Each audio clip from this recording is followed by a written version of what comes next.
Olá pessoal, tudo bem? Bem-vindos a mais um bate-papo, mais uma conversa sobre saúde e comportamento aqui no Terra. Bom, e o tema de hoje é um tema muito importante, né? Você já ouviu falar da série da Netflix Bebê Rena, uma das séries mais comentadas nos últimos meses? Pois é, ela conta a história de uma relação bastante conturbada entre o comediante Doni e a advogada Marta. Tudo começa quando, casualmente, um dia a Marta entra num bar, num pub que o Doni trabalhava. Ele, percebendo que ela estava meio triste, oferece um drink, ela interpreta aquele gesto de gentileza dele, né, como um sinal de interesse, e a partir daí ela passa a perseguir compulsivamente o Doni, né? E a história vai narrando, né, esse comportamento que a gente chama de stalking ou perseguição. Isso não acontece só na série, né? Isso é uma realidade em várias partes do mundo, inclusive aqui no Brasil, né? E existe uma lei, né, que criminaliza o stalking desde 2021. Né? Os casos são cada vez mais frequentes, né? Eles têm aparecido mais na mídia recentemente e eles trazem uma reflexão, não só do ponto de vista do crime, mas do ponto de vista da saúde mental. Quais são os impactos, as consequências para quem sofre um comportamento de stalking, né? E o que está por trás? Né? Quais são os diagnósticos? O que leva alguém a perseguir outra pessoa de uma maneira compulsiva? Para falar desse assunto, aqui hoje a gente recebe no estúdio o psiquiatra, meu amigo, lá do Instituto de Psiquiatria, né, da USP, da Universidade de São Paulo, Daniel Mori. Dani, tudo bom? Tudo bem, Jairo. Obrigado pelo convite. Muito bem-vindo. A gente recebe também a Nair Stamoglou. A Nair, que é empresária, né, e consultora, e vai contar um pouquinho a história dela pra gente. Tudo bom, Nair? Tudo bem, obrigada pelo convite. Muito obrigado. E a gente recebe também a Marina Ganzaroli, advogada e presidente do Me Too no Brasil. A Marina que está lá em Porto Alegre, né, organizando uma operação muito grande lá de abrigo, né, a mulheres e crianças que foram vítimas das enchentes lá no Rio Grande do Sul. Marina, muito bem-vinda. Obrigada pelo convite, um prazer, uma alegria estar aqui ainda que virtualmente. Muito obrigado. Dani, eu começo com você perguntando o seguinte, conta pra gente o que caracteriza do ponto de vista de comportamento, né, um stalking, o que é isso? Boa, Jairo. O stalking é uma palavra aí que vem do inglês, né, um termo em inglês, e a gente entende o stalking hoje em dia como uma forma de agressão, né, então ele é um comportamento de agressão no qual a vítima dessa agressão está se sentindo perseguida, né, e aí a gente, né, vai compreender essa perseguição como um tipo de assédio também, então um assédio reiterado. E essa perseguição daí pode acontecer de diversas maneiras, né? Pode ser por telefonemas, pode ser por mensagens, por e-mails, por aparecimentos inadvertidos, ali a pessoa aparece sem que a outra pessoa tenha algum tipo de consentimento, tanto a perseguição física quanto a perseguição psíquica nos mais diversos ambientes daquela pessoa. Né? Então é isso que caracteriza o comportamento. Daniel, a gente tem dados se no Brasil o stalking, as vítimas do stalking são mais frequentemente mulheres ou homens? Hoje em dia, pelo menos o que a literatura científica mostra, assim, que quase 80%, né, são mulheres que são vítimas de homens stalkeadores. Né? A gente sabe que esses estudos são tanto problemáticos, assim, porque a gente acaba vendo só aqueles casos que são estudos retroativos, né? A gente vê os casos só que chegam na polícia ou que são denunciados, né? Então, esses números acabam sendo difíceis de quantificar, mas a gente sabe que 80% são mulheres vítimas de homens stalkers. A Marina, que está aqui com a gente, foi vítima, está sendo vítima, né, de um processo de stalking. Marina, como começou essa perseguição? Bom, em 2017... quando ainda não era... Marina não, perdão, Nair. Não tem problema. Em 2017 eu recebi um primeiro e-mail e ainda quando não existia, né, a regra, não existia a lei aqui ainda no Brasil, então eu recebi um e-mail que eu achei extremamente estranho, ofensivo, agressivo e com palavras, com frases, com diversas informações que realmente me deixaram extremamente abalada.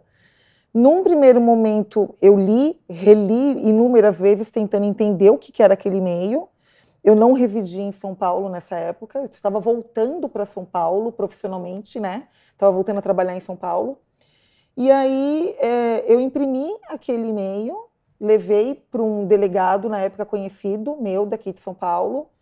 Ele, de primeira, ele pegou aquele e-mail, ele leu, ele me explicou sobre isso, ele falou, é alguém que está te agredindo, o que você perguntou, o que eu pretendia fazer com aquilo.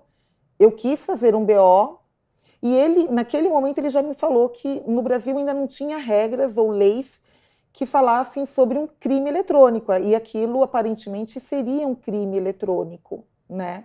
Então ele fez o BO, ele me orientou aonde eu deveria levar o BO, que naquele momento era no DEIC, o DEIC tinha uma sala, alguém especializado naquilo, e que eu deveria conversar com aquelas pessoas. Então, eu fiz isso, eu tomei essa atitude, e entre este primeiro e-mail, que foi em março de 2017, e o segundo e-mail, que foi no final do mesmo ano, eu passei também a receber mensagens no celular com a mesma conotação, com o mesmo tipo de palavra, né, montada, de frases montadas, com os erros de português característicos para tentar me ofender de todas as formas possíveis, né? Então, dentro deste primeiro ano, eu recebi os 2 e-mails impressos, são e-mails com 5 páginas de folhas de sulfite impressas, assim, me destratando, ofendendo, xingando, me agredindo de todas as formas possíveis. Então, foi aí que começou tudo. E eu tentei buscar naquele momento aquilo que eu sabia que eu tinha que fazer, que era ir num departamento de polícia para ser atendida.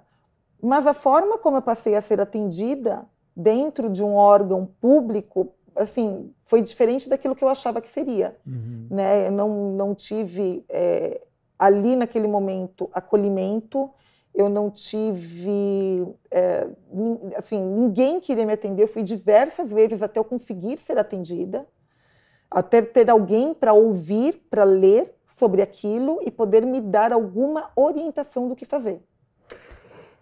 Nair, isso foi em 2017. A gente está em 2024, são 7 anos, Sim. Né? Esse processo continua, quer dizer, você continua sendo vítima desse ataque que acontece por e-mail, por redes sociais. Foi sempre virtual, continua virtual? Sempre virtual, continua virtual, e ainda hoje eu recebo, só que eu não recebo mensagens todos os dias, então são esporádicos, mas é aquele esporádico para ser bem marcante, se assim eu posso dizer. Então, de 2017 até agora, eu fui, no ano de 2018 eu voltei para a delegacia de novo, fazendo BO, levando mais mensagens, levando o primeiro BO que havia sido arquivado, printando, imprimindo todas as mensagens do celular, sempre vinham por números diferentes, então não era apenas um número, era um número, depois eu bloqueava aquele número, ou se você tentasse ligar de volta o número não existia mais.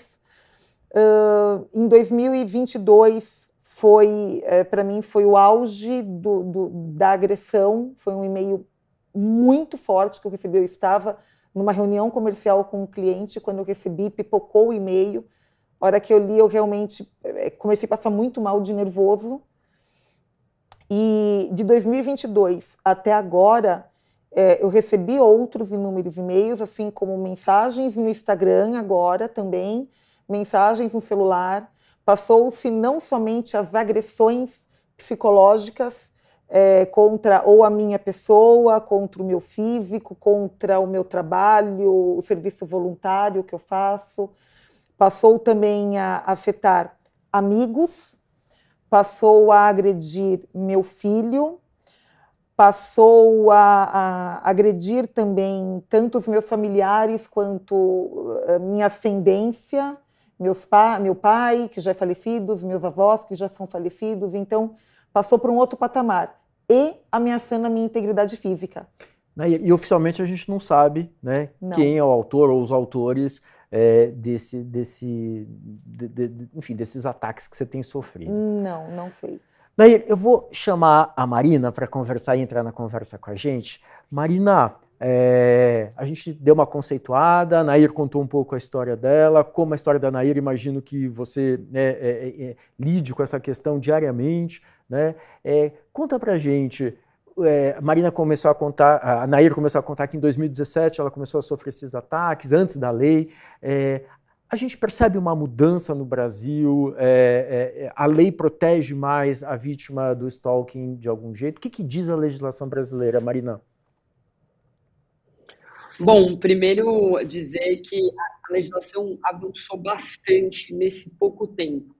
Nos últimos anos, a gente conseguiu tipificar ou enquadrar no framework, né, na estrutura legislativa de proteção a mulheres que são, como o Daniel disse, as principais vítimas dessa forma de intimidação, de perseguição que chamamos stalking, de forma muito mais precisa e específica em relação aos crimes digitais, que de fato, em 2017, estavam muito pouco